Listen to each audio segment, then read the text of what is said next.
mas maging powerful ka kapag wala ka nang pakialam sa kanya. Yeah. Which is, actually, totoo talaga to. Na mas magiging powerful tayo kapag wala na tayong pakialam sa kanya or wala ka nang pakialam sa partner mo or sa ex mo man. In principle, na hindi nyo ba napapansin na kahit sa magkaibigan, kamag-anak, or kahit sa anumang bagay, or kahit sa palipaligid mo na lang, di ba, na kung wala tayong pakialam sa mga nangyayari sa paligid natin, is parang napakasarap ng buhay, parang napakagaan, na parang kontrolado mo yung sarili mo, na yung tipong parang walang kukontra sa'yo, wala kang kaaway, walang manggugulo, kasi wala ka rin pakialam sa kanila eh. And the more na wala kang pakialam sa palipaligid or lalong-lalo na sa tao, sa partner mo, is mas lalo pa itong nakakahatak ng energy and mas lalong tataas yung level ng iyong attraction. Nakaka-attract utol. And di ba, kung napapansin ninyo, na kung bakit kapag wala na tayong pakialam sa kanila is saka naman sila magpaparamdam, magpapapansin, no, kukunin yung atensyon mo. Gagawa at gagawa sila ng paraan para guluhin ka.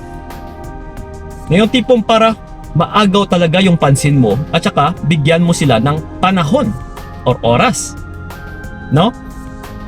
So, ang ibig ko lang sabihin dito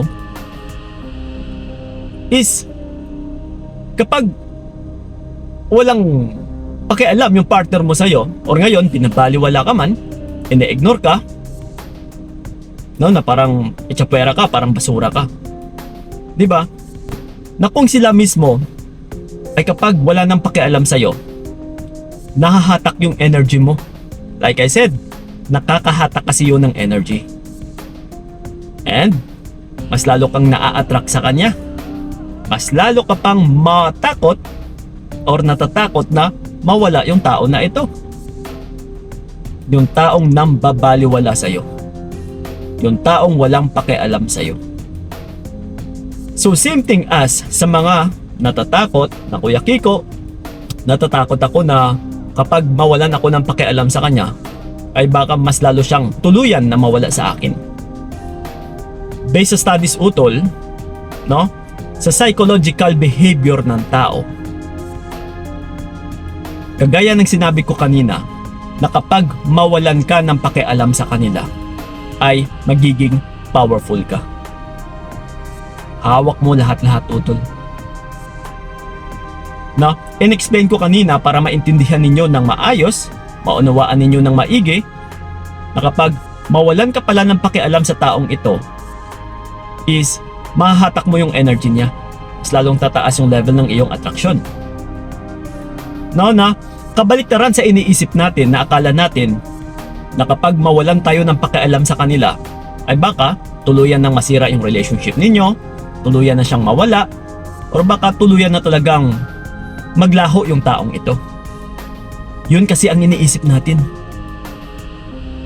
Pero ang reality utol ay kabaliktaran pala sa iniisip natin kung ano yung totoong mangyayari.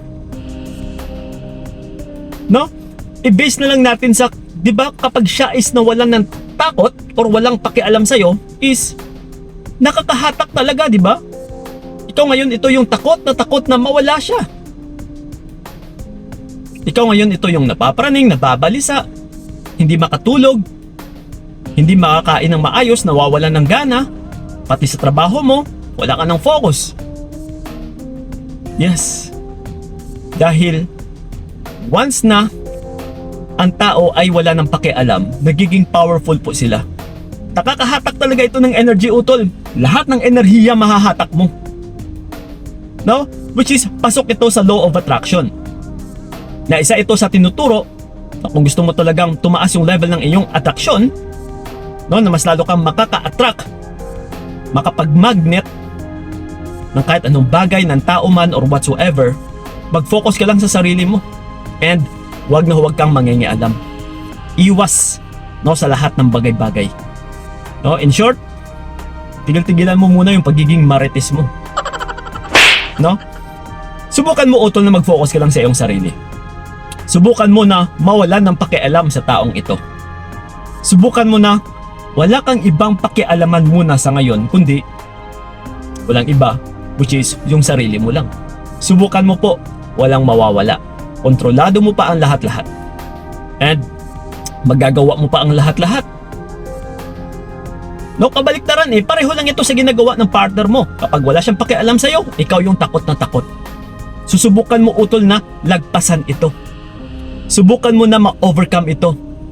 Subukan mo na yung tipong wala siyang pakialam sa'yo, pero kailangan mong lagpasan No, na sige, hanggat makaya ko lang ito. Once na makaya ko ito, na mahigitan ko or malagpasan ko, na mawalan ako ng pakialam sa kanya, is tiyak, mahahatak mo rin yung energy niya. No, kung mapantayan mo, utol, maghahatakan talaga yung energy ninyo.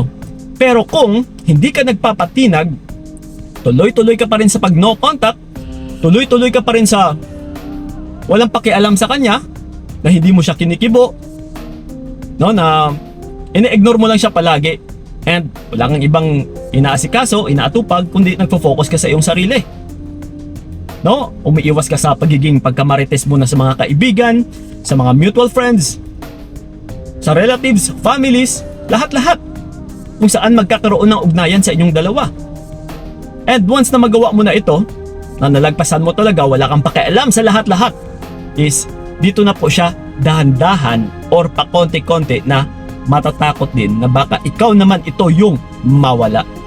Siya naman ito yung makakaramdam ng takot na baka ikaw naman ito yung mawawala. Yes, utol. Actually, parang laro lang ito Na kung magpapasinda ka, na kung magpapatalo ka, na ikaw na lang ito yung magiging sunod-sunuran, ikaw na lang ito yung laging nagpapakumbaba, sumusuyo, is talagang magiging talo ka. Kaya parang laro talaga. So, di ba, kung susuko ka na lang palagi, ay talagang hindi ka mananalo kahit sa laro, utol. Kahit sa anumang larangan, o kahit sa anumang aspeto, no, kahit dito na lang sa laro, kung agarang sumusuko ka, na ikaw na lang palagi yung bumibigay, ay hindi ka magtatagumpay. Yeah. Wala kang ibang panglaban dito, utol, kundi kapag ramdam mong parang talong-talo ka na, luging-lugi ka na, is bumangon ka, lumaban ka. Okay, ganito pala ha, hindi mo ko kinikibo, hindi rin kita kikibuin. Wala kang pakialam sa akin ha, mas lalo akong walang pakialam sa'yo. Yeah, bakit sino ka ba? Diba, ganun dapat tayo mag-isip Bakit sino ka ba? Sino ba siya? No, kung wala siyang pagmamahal sa sarili ko o sa buhay ko, bakit ko siya mamahalin? Ganun lang kadali, diba? Ganun lang kadali sabihin, pero utol, nakita nyo naman kung ano yung tama at saka mali. Alam nyo naman siguro kung ano yung tama at saka mali. Ngayong alam mo na tama nga talaga, bakit hindi mo subukan? Subukan mo mawala ng pakialam. Simple as, hindi man sa partner mo, hindi man sa ex mo na ito, kundi subukan mo sa lahat ng bagay, mawalan ka muna ng pakialam sa ngayon. Lahat-lahat, subukan mo po na once na malagpasan mo ito, magugulat ka sa magiging resulta. Kung bakit bigla na lang siya magpaparamdam, bigla niya na lang kukunin palagi yung pansin mo, bigla kang guguluhin. Sa panggugulo niya is, dyan na po yan nagsisimula. Na nakuha mo yung energy niya. Yes, na nahatak mo yung energy niya. Na dito mo siya na-attract, ibig sabihin. Yeah. So dyan na po magsisimula hanggang sa manggugulo at saka manggugulo, hanggang sa magpapapansin na magpapansin, hanggang sa papagalitan ka, hanggang sa aawayin ka, hanggang sa pagsiselosan ka. Yeah. Kasi ang gusto niya mangyari is, bibigay ka na lang palagi kagaya noon. So gusto mo ba yun? Please lang, lagpasan mo din yun, utol. Huwag palagi na nasa ilalim ka na lang. Kundi, kailangan mo ring umangat. Kailangan mo ring manalo. Kailangan mo ring isalba yung sarili mo. Copy? So yun lang po. Sana nakatulong yung video na ito. Maraming salamat. So ingat kayo. God bless and babush!